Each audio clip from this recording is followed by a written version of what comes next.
내가 초등학교 6학년 때 부모님이 이혼했다. 그때부터 고등학교에 들어갈 때까지 나는 아버지와 조부모님, 그리고 아버지와 재혼한 의붓어머니와 함께 살았다. 15살 차이 나는 배다른 남매 동생들도 있었고, 고등학교 2학년 때 나는 정말 싫었던 아버지 곁에서 벗어나 어머니와 함께 살게 되었다. 아버지가 없을 때를 틈타 종종 조부모님께는 인사를 하러 갔었고, 18살 차이 나는 남동생이 생긴 것도 알게 되었다.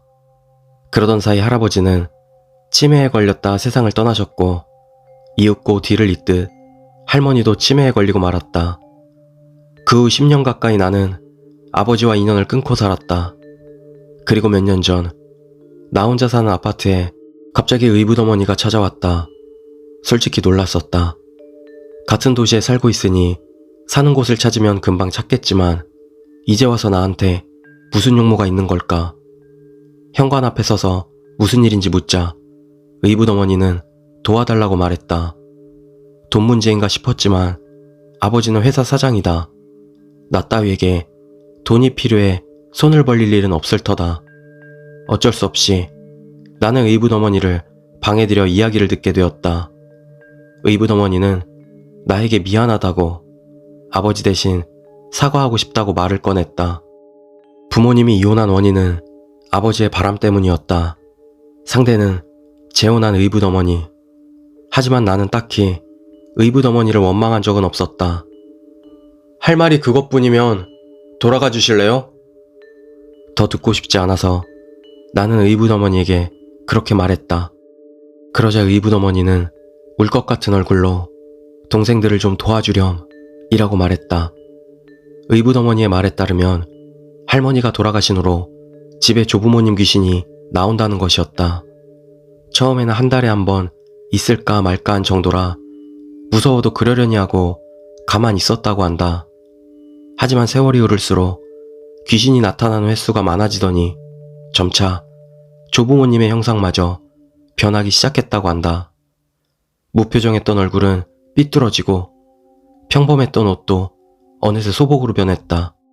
절에 공양을 부탁했지만 전혀 효과가 없었다고 한다. 그리고 몇 개월 전 잠을 자던 남동생이 울기 시작해 상태를 보러 갔더니 이번에는 여동생이 방에서 괴로운 듯 신음을 냈다고 한다.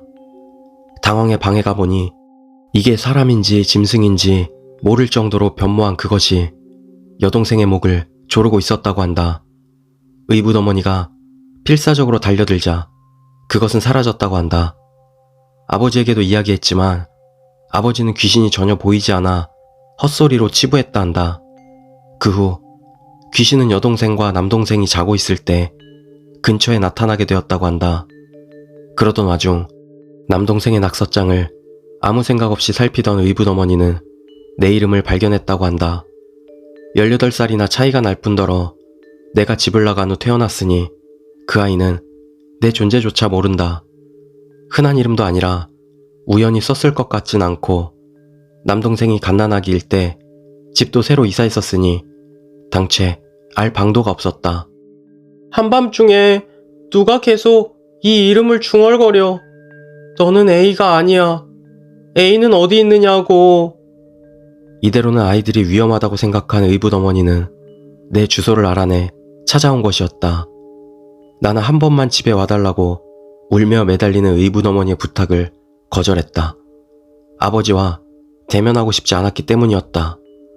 말보다 주먹이 앞서는 오만하고 불쾌한 주제에 겉모습만은 멀쩡하게 생긴 아버지. 성인이 되면 언젠가 죽여버리겠다고 다짐했을 정도로 나는 아버지가 싫었다. 하지만 어린 동생들에게는 죄가 없다는 생각이 들었다. 성묘는 가보겠습니다. 그렇게 말하고 나는 조부모님 묘가 있는 장소와 연락처를 받고 의붓어머니를 돌려보냈다. 다음 휴일 나는 조부모님 무덤에 참배를 갔다. 부모님과는 사이가 좋지 않았지만 조부모님은 첫 손자였던 나를 무척 귀여워해 주셨다. 상냥한 할아버지, 할머니였다. 향을 바치고 손을 모으자 눈물이 나왔다. 돌아가려고 물을 담은 통과 국자를 정리하고 있는데 눈앞에서 향이 뚝 끊어졌다.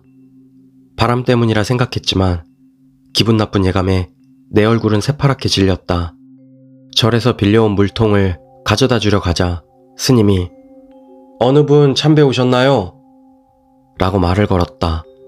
할아버지 성함을 대자 잠깐 와서 차라도 한 잔 드시지요. 라고 권해오셨다. 금방 전 향이 꺾인 것도 마음에 걸려 나는 절에 들렀다 가기로 했다. 차를 마시며 여러 일들을 물었다.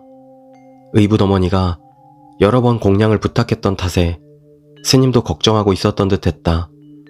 나는 의붓어머니에게 들은 것들을 그대로 전했다. 스님은 부정도 긍정도 하지 않고 그랬습니까? 라고 한마디 했을 뿐이었다. 그리고는 돌아가는 길에 부적을 한 장 주셨다.